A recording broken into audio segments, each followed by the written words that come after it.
Hi everyone, I'm Aleisha Fotopoulos and I live in Kansas City. My territory is Arkansas, Missouri, Kansas. And my background, I was an ER nurse for 5 years and noticed a lot of chronic pain coming in and just no modalities to help these patients. So I was blessed 9 years ago to get to take this position with St. Jude Medical. And now you'll see Abbott. So Abbott bought us. So anything you see, St. Jude Medical, Abbott, it's all intertwined. Abbott has purchased us so that there's not any confusion with the literature. They're getting all of our marketing stuff updated. But I started with them 9 years ago as a clinical specialist.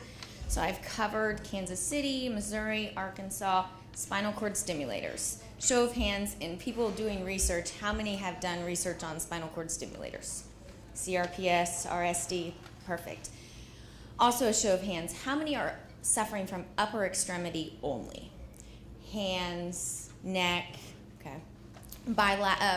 Both areas, upper and lower. Does anyone here have CRPS that affects upper and lower? Perfect. And then the majority of you, are you lower extremity? Feet, ankle, okay, perfect. It just kind of gives me an idea. The FDA for DRG approved us T10 to S2. So that is basically going to be for the lower extremities that the FDA gave us approval for the dorsal root ganglion stimulators. So back to the spinal cord stimulators. Has anyone had a trial, a permanent, anything to do with spinal cord stimulators? Of those, with your hands up, do you have spinal cord stimulators? You do, okay. So you have an upper and a lower extremity. And do you get good relief? Yes. Good. Very good. Very good. We won't ask you the company and put you on the spot, but very good. So, and then yourself? Yeah, I have a spinal cord stimulator and I get pretty good relief. Perfect. And then was there one more? Oh, two more. Spinal cord stimulator? Yes. And you get good relief? Yes. Perfect. Of the four of you, are yours paresthesia free or do you feel the vibration? I feel it. Okay, so that is something else that's awesome. With the studies they did in the dorsal root ganglion stimulators, it's now paresthesia free. So where you're walking around and kind of getting that reminder of we don't have that. You set it and forget it with the dorsal root ganglion. So we'll kind of go over that, the right therapy, the right choice, but I wanted to see how many patients kind of have had any of our modalities. So they've approved, the FDA has approved us T10 to S2 for what's called dorsal root ganglion stimulation. It is more focal. For these four over here, if you were to turn yours on, does yours go hip down to the foot, down to the lower? Do you feel it in like a broad area? Okay, so this is focal. This is great for knees, ankles, hips, groins. We go in underneath the pedicle and cover over the DRG, and it's focal. It's one-sided, it's great, it's paresthesia-free, and it is really, really successful with CRPS and RSD patients. So people will ask, how does this process start?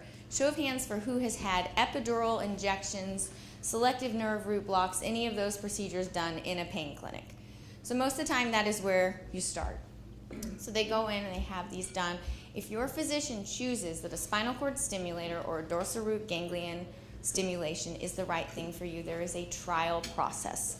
By the trial process, you would have a psychological evaluation that your insurance will require. I'm sure you four have had that. It kind of sets everyone back, like, why am I going for this psychological evaluation? The idea behind that is you would have something eventually implanted in your body so that Medicare wants to make sure, and then all the other insurances follow those guidelines. So for about 5 to 7 days, you would have this trial stimulator in, not feeling anything. We're going to find the right spot, stimulate that area, and you're going to go home with it. You're going to tell us if A, you get pain relief, or B, you don't get pain relief. It's as simple as that. In the emergency room when I practiced, there was very little things that we saw in medicine that you could undo. The trial goes in, and it comes out.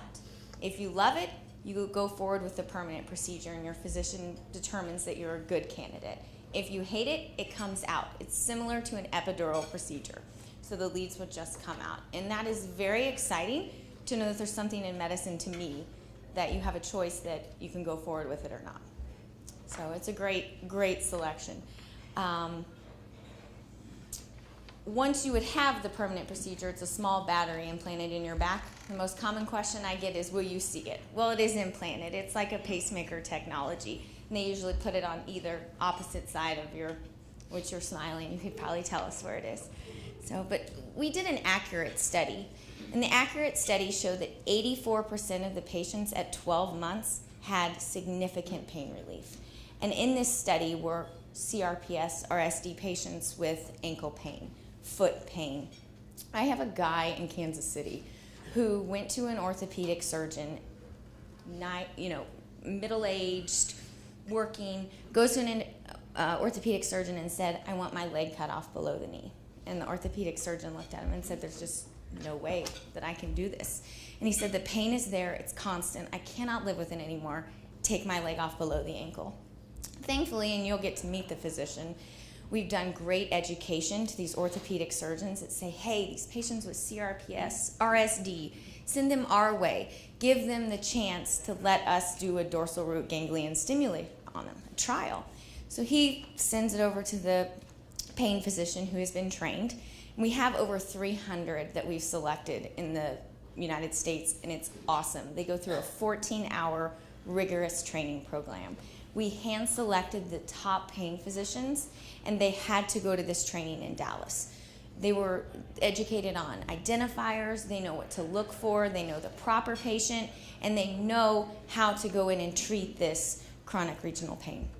So he goes into this pain doctor, and pain doctor said, well, I've got dorsal root ganglion stimulation. And I sold spinal cord stimulators, so a spinal cord stimulator could have worked for this guy, but it wouldn't have been focal. The idea with dorsal root ganglion stimulation is it's focal, it's precise. It's great for the CRPS patient who walks in and the top of their foot is bright red and burning. We could put a spinal cord stimulator in, but it's going to stimulate from your low back down to your leg. And possibly, you're going to have the stimulator running. So he goes in and he has this trial, and he said, okay, I'll try anything. I'll try anything because it's getting to the point where he is going to go to 15 orthopedic surgeons. And eventually, you, as well as I know, someone will cut his leg off below the knee, which is a tragic deal. But the sad thing with CRPS, and so many of you know, you're not going to stop the pain there. So our idea with dorsal root ganglion stimulation is give some relief. He had a successful trial. He's now been implanted for over a month, and he has significant decrease in his pain. He's back to his normal life. He's thankful. He's thanking his physician, his representatives. And this is a true case of you could have seen a man with a below-the-knee amputation, but now has this stimulator. I also have another gal who oversaw Amazon. She did all of their fulfillment centers. She walked into work, walked past one of her employees, and she dropped a 5-pound box on the top of her foot. She goes, I've worked every day of my life. I'm 35 years old. I have 2 young kids. She could not bear weight on that right foot since that day. 5 years. She had 7 surgeries, selective nerve root blocks, a spinal cord stimulator trial, saw 11 pain physicians, and I almost felt bad when we got FDA approval because the doctor said this is finally here. And she just had a tear in her eye like, I cannot believe that the day has come that I can try something that may actually work for me. Kansas City is building a huge Amazon fulfillment center. We're getting 1-day delivery. It's awesome. I know, welcome to the small town of Kansas City. But I preface that with she is now back to managing the entire facility. She had a stimulator trial. She's had a permanent. And now the redness did go down. You'll see it in recovery. You'll look at a patient's foot, and it's been red since the day of injury, and you can touch it and you see color change. It's amazing. And they can put a sheet, she could put a sheet over her foot in recovery. She now wears a shoe, and she's back to working 40 hours a week with her dorsal root ganglion stimulator. It's on, but it's paresthesia free. She's not feeling it, and she has no constant reminders. So it's a huge, huge deal. So a lot of success. So the main question that I get from patients is, well, how do I know that I'm a candidate for this? How do I see a doctor? How do I find a doctor? I'm here today to help you. I'm a therapy development specialist. I do marketing, and I also do a lot of patient education.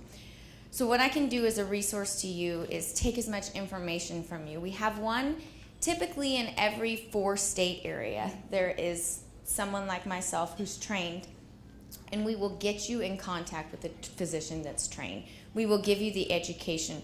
We will give you to our patient ambassadors who sit by their phone because they are so happy and all they want to do is talk about how great this stimulation is. So what I can do after this, we have a booth set out there, and you can come up if you'd like more information. I'm happy to give it to you. But any questions that anyone has? Can anybody think of anything? I have a couple of questions. Sure. With the new DRG stimulator, Uh-huh. can you have an MRI with that? So the DRG stimulator, no. You cannot have an MRI at this time. The spinal cord stimulators that we offer, yes, they are. You can have an MRI with your spinal cord stimulator trial. Okay, and then you also stated that pain management doctors Mm-hmm. do the procedure. Mm-hmm. Normally, like with the spinal cord stimulator, a neurosurgeon is going to perform those after your pain management did the trial. So in certain areas in the United States, there are pain management doctors that do the trial, and then they send them off for what's called paddle technology for the permanent. In our territory, the pain management doctors, the interventional pain doctors, the physical medicine and rehab doctors, a lot of them do their own trial and their own permanents. Now, we have a few neurosurgeons that are trained in DRG stimulation, but most of them are pain management doctors. They will do your trial and do your permanent. And the way we set up training is that's how it needed to be done. They have to commit to following through with the patient. So they will do your trial and they will do your permanent. Okay, and do you have to have a laminectomy? Do you have to have a laminectomy in No order? laminectomies. So describing a little bit of the procedure, I've spoke to a lot of groups before, and I don't think I have to explain CRPS and RSD to you people. I think you guys could stand up and show me symptoms of what CRPS and RSD are. But there is no laminectomy with this procedure. We go in, it's similar to epidurals. The physician would do, they put a needle in, and they go underneath the pedicle through the epidural space, so nothing, no bone is taken out, even in the permanent procedure. With a spinal cord stimulator, are the odds greater that the DRG process would take, so to speak? So you're saying in conjunction, if you have a spinal cord stimulator and you add a DRG system to it? No. If you scrapped the spinal cord stimulator and you went with the DRG. Couldn't guarantee results would be better. Okay. The idea is you'd have to have the trial. But if it's focal pain, neuropathic, and what we're looking for is if we can identify the nerve, the injury, so if you can look at its foot, knee, groin, if we know the specific area of injury, we can be a little more specific with the DRG stimulation. Thank you. You're welcome. Yes? What about if you have the spinal cord stimulator on top of the... So I just did a system 2.5 weeks ago with a gal that had a spinal cord stimulator, and she has both running at the same exact time. For the trial process, you would be asked to turn your spinal cord stimulator off so that we can identify the DRG. And that's a hard, you give me that look because your spinal cord stimulator gives you so much relief. But that 5 to 7 days, it's best if you turn it off, and then you can have both of them running at the same exact time.